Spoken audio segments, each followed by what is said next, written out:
Bonjour à tous et bienvenue sur Mini Inch, la chaîne d'actualité automobile et des miniatures. Aujourd'hui, on se retrouve et je suis en vacances en Allemagne pour quelques jours, l'occasion d'aller à la découverte des musées automobiles et pas seulement ceux auxquels on pense, comme par exemple le musée Mercedes ou le musée Porsche, puisque je suis au National Auto Museum, une collection privée visiblement de Monsieur Lau. On est à 1h30 de Cologne, dans le centre du pays, et je suis vraiment époustouflé par ce musée qui est relativement moderne et qui n'est pas forcément encore très bien connu en France. Et pourtant, je pense qu'il faut absolument que vous l'ajoutiez à votre liste de musées à faire ou même à découvrir, parce que vous avez des superbes modèles comme on peut voir derrière moi. Vraiment une collection qui est superbement mise en scène. Bref, direction un tout petit peu l'Allemagne pour partir à la découverte de ce musée hors du commun, que ce soit ses collections, sa boutique ou même son atmosphère. C'est parti. En Allemagne, les musées automobiles sont légion. Et ici, encore une fois, avec le National Automuseum The Lau Collection, on retrouve au final de quoi satisfaire n'importe quel amateur automobile. Et on verra lors de la boutique deux miniatures. Ici, on est sur la partie qui est donc dédiée aux expositions temporaires. On est à l'étage sur une mezzanine. Et comme vous pouvez le voir, c'est aujourd'hui Ferrari qui est à l'honneur, avec une petite sélection, effectivement, de modèles contemporains, on va dire, entre une 288 GTO, une F40, on a aussi une F50, là-bas, qu'est-ce que je vois? Une Enzo, et on va retrouver par la suite le modèle l'un des plus récents de la marque. On a également quelques petites Formule 1 qui sont présentes ici, avec cette 312 B3 74 de 73, donc on est sur celle de Niki Lauda si je dis pas de bêtises. Andretti X ici, on est sur 1972, et comme on peut voir également de l'autre côté, on va retrouver deux monoplaces un peu plus contemporaines, une de Michael Schumacher, et si je dis pas de bêtises, on a aussi la F1 2007-2008 qui est présente juste là-bas. Alors je vais pas vraiment faire de zoom sur chaque modèle, puisque je vous invite à venir évidemment visiter ce musée. Dans tous les cas, ce qu'il faut bien comprendre, c'est que vous avez donc une expo qui est temporaire, une expo qui est permanente. Or, en fonction des expos du moment, n'hésitez pas à consulter le site internet, également les réseaux sociaux du musée. Il y a des belles petites choses à connaître. Dans tous les cas, les tarifs sont quand même un tout petit peu prohibitifs, on dira. 9,50 ici pour accéder à cette collection temporaire, 19 € pour l'intégralité du musée, soit un tarif de 26 €. Néanmoins, vous en avez quand même pour votre argent, et on verra par la suite de la vidéo que vous avez une boutique et on retrouve également un restaurant. Bon, admirer des aussi belles voitures, on se croirait presque à Rétromobile, mais dans un musée, on peut prendre son temps. On n'est pas forcément gêné par la foule, comme on pouvait voir ici. Là, je tourne en fin de samedi après-midi. C'est facilement accessible. On peut passer d'une dyno à une histoire un tout petit peu de Ferrari avec les différents concept cars ou modèles d'études de la marque. Ici, avec une 250 GT spéciale. Et puis, on a quand même un petit environnement également qui a été recréé Ferrari. Voilà, on peut directement aller à l'Autodromo avec cette Ferrari 212 Inter. Alors, je ne suis pas un spécialiste effectivement de Ferrari, mais néanmoins, c'est toujours agréable de pouvoir les découvrir dans les musées ou les découvrir sur le routier. Voici une petite overview de cette partie un tout petit peu exposition temporaire. Et on va partir à la découverte du reste du musée. Et si vous êtes amateur de miniatures, on va également rester bien là jusqu'à la fin. Pour un début de musée, je peux vous dire que c'est spectaculaire. Ici, on est dans une ancienne usine qui est située à quelques encablures, on va dire, de la vallée du Rhin, une vallée qui est quand même hautement industrielle en Allemagne. Et je peux vous dire que ce cadre un tout petit peu industriel aide parfaitement à la mise en valeur des modèles qui vous sont ici présentés. Donc une collection qui est quand même privée, qui est quand même plutôt magnifique, et qui est plutôt bien organisé. Donc là, comme vous l'aurez pu le remarquer, on est dans la partie un tout petit peu de tacos. Mais bon, des tacos qui sont quand même pas si mal, ça change un tout petit peu d'habitude, avec des voitures des années 20 à 30 quasiment, avec des Bentley, des Mercedes, et surtout une véritable présentation qui est quand même bien iconique. Donc comme on peut le voir, il a un véritable aspect un tout petit peu visite originale qui a été proposé dans cette collection. Ça change, on va dire, un tout petit peu de certains musées qui proposent uniquement des voitures qui sont réparties d'une manière classique. Et ici, quand on entre dans ces bâtiments, avec cet esprit et cette allure et ces jeux de lumière, c'est juste waouh. Là, vraiment, c'est waouh. Alors là, on est devant le garage impérial. Qu'est-ce qu'on a devant? une petite Bentley 6 de 1929. Donc on va retrouver des véhicules typiques des années 20-30. Vraiment, cette mise en lumière est magnifique. On peut voir également que cette atmosphère fait, je trouve, vraiment ressortir l'esprit des voitures.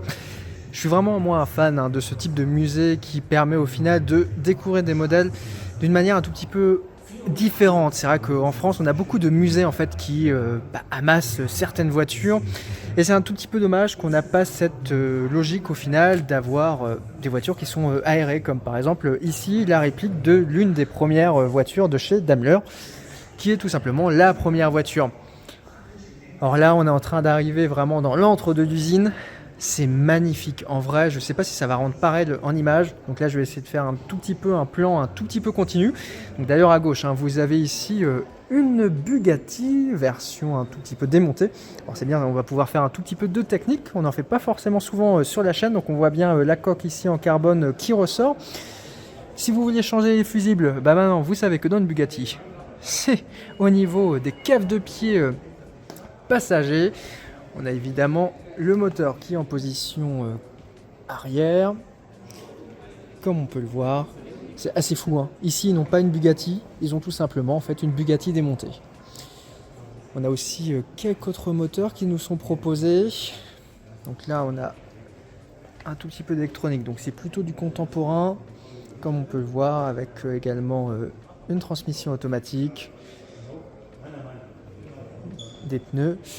Bon, on a aussi une plateforme électrique de chez Schaeffler qui est donc un équipementier. Et là, vraiment, on arrive dans l'antre du musée, cette collection qui est assez magnifique. Un tout petit peu hétéroclite, comme on peut le voir. On a quand même des sacs qui sont bien organisés. Dernièrement, on a fait les années 20-30. Là, on arrive un tout petit peu dans l'industrie classique, on va dire, de ce qu'on a pu découvrir en sortie de la Seconde Guerre mondiale. La période du Vierschaftswunder en Allemagne, qui est équivalent de nos 30 glorieuses. Alors on a de la Porsche, on a des concepts, on a des BMW cabriolet, on a une DS qui est située juste derrière, une coccinelle, une Type E, une 911, quelques Maserati. Et juste en face, on a des concept cars de chez Opel. Oui, voilà. Donc on a par exemple le GT Concept de 2016. On a aussi, c'est assez fou de pouvoir découvrir ça au final dans ce musée, qu'on a des concept cars de chez Opel qui sont proposés ici. Là on est sur la Corsa de 83 et là on est sur une interprétation originale, on dira, de la Corsa Lune. Donc bref, on peut vraiment, je pense, passer énormément de temps dans ce musée et je vous invite évidemment à le faire. Alors cette collection est surtout connue pour abriter quelques rares pièces et surtout quelques pièces bien, on va dire, chères, comme par exemple cette Ford GT moderne, mais pas seulement. On a aussi cette Maybach de 2005, bien original, concept, une Astra au PC Extreme. En face, vous avez une étude de 300 SL, une 300 SL à droite, et vous avez une AMG One. Seulement, ouais. Il y en a une qui est ici. Il n'y en a pas beaucoup qui ont été produites. Et donc, comme vous pouvez voir, à l'occasion de cette marche, derrière, je vois une petite 190 Evo 2 là, de chez Mercedes. Juste avant ça, on a une Celica. Et à côté, on a évidemment une Bugatti Veyron. Oui, plus devant, on avait aussi une Mercedes SLR, je crois. Ça c'est original, c'est une Capri RS 2600, alors j'ai découverte en miniature dernièrement, donc j'ai appris un tout petit peu, on est sur du DRM, donc on est sur la période en fait antérieure au DTM, donc DRM qui va devenir par la suite le DTM, c'était une sorte de sous-division de super tourisme allemand de l'époque, que personne ne connaît à part en Allemagne, mais qui propose des voitures sympathiques. Et ici on a quand même des belles choses. Et je pense que si vous êtes amateur d'automobile, vous retrouvez énormément de voitures qui sont en miniature. On peut voir qu'on a du moderne jusqu'en haut parce qu'on a une petite Opel électrique. On a une Corsa i tout en haut. Beaucoup d'Opel. On a quand même du Mercedes. On a aussi une NASCAR. Donc on va pouvoir retrouver ce type de Calibra V6 DTM. Une classique M3 E30 DTM. Vraiment la collection elle est magnifique ici. On peut s'y perdre. On peut y passer la journée. Et Vraiment, l'atmosphère, elle est agréable, c'est aéré. On peut voir que même avec du monde, c'est très agréable. Alors forcément, on est sur un musée allemand, hein, donc la compétition la plus représentée va être le DTM. Comme vous pouvez le voir, il y a assez peu de rallye. C'est vrai que c'est pas forcément une culture WRC ici. Donc là, on est sur, au final, c'est une Mercedes. Hein. Donc comme on peut le voir, hein, les dernières DTM, avant la disparition du championnat, oui, il n'a pas disparu, c'est passé au GT3, je le sais. On était vraiment en fait sur des voitures qui étaient proto, hein, de type monocoque, avec la carrosserie, hein, et le moteur qui rappelait que c'était des équipementiers. On a une SLR, on a une Mercedes GT. Derrière, c'est magnifique. Ça fait plusieurs fois en Allemagne que je vois une présentation de ce type dans les musées. C'est assez fou en fait, c'est juste un hogar de stockage. Je trouve très dommage que l'aventure Peugeot a la même chose et au final ce soit pas accessible au public, alors qu'on peut le voir que maintenant beaucoup de musées en Allemagne arrivent justement à mettre ces espaces et ces voitures qu'on ne peut pas exposer en perspective de tout le monde. Vraiment quelque chose à faire. On a une Alfa devant DTM, à l'époque où Alfa Romeo était engagé. Ça, c'est une Audi de McNish. On est sur la période de 2005. Donc ça, c'était le type de véhicule que je pouvais voir quand j'étais petit. Bon, moi, j'étais surtout fan d'Extrome à l'époque et de sa livrée Red Bull.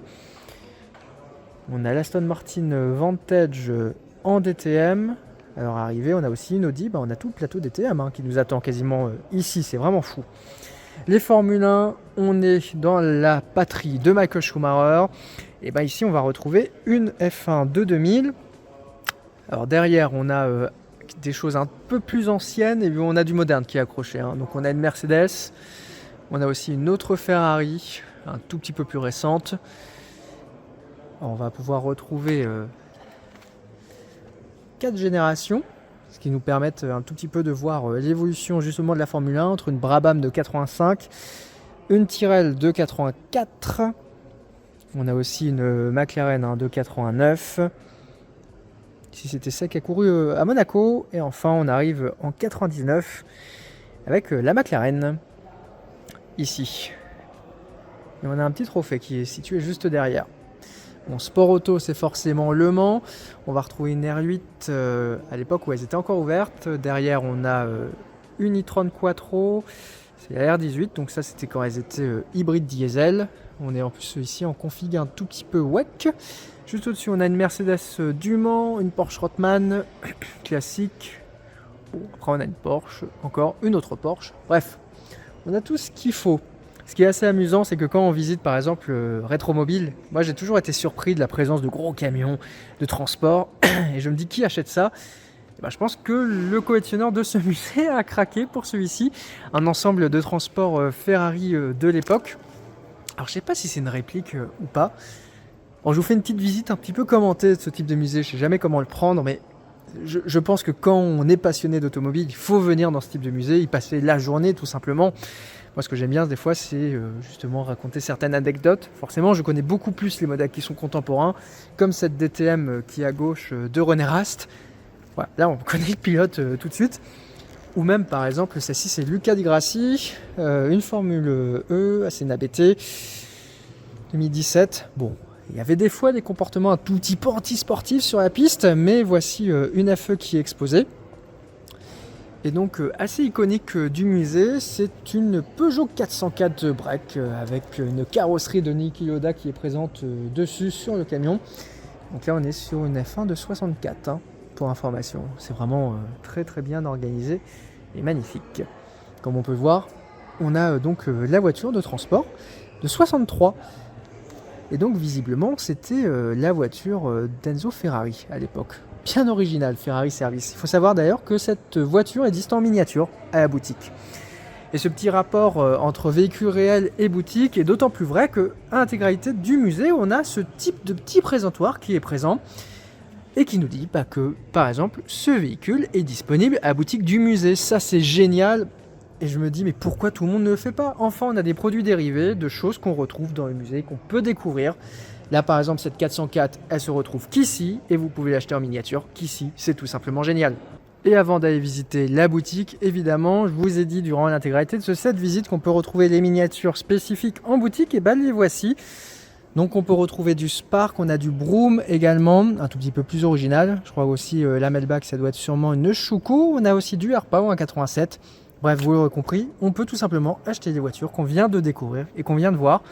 Par exemple, vous voulez la Porsche 904 GTS par exemple, du Mans 64, 200 exemplaires seulement, ou la CLR 200 exemplaires seulement, et bien tout simplement vous levez les yeux et elle se cache juste devant vous, elle est juste là et la Mercedes est juste là. Et voilà, maintenant direction la boutique. Une fois cette visite terminée, on prend direction la boutique et on va très vite reparler de cette RWB, une version allemande, donc la Furu Sato, visiblement. Je rappelle que RWB, c'est un préparateur japonais spécialiste dans les Porsche, tout simplement parce que voici son édition miniature, donc ici signée Werk 83, qui est tout simplement une Solido, effectivement, qui est rebrandée sur cette marque allemande qui est principalement distribuée par Seka Model Car. Et bienvenue à la boutique de ce musée national de l'automobile, The Low Collection. Et donc si vous avez bien suivi cette vidéo, vous avez compris qu'on va pouvoir y acheter des miniatures un tout petit peu exclusives.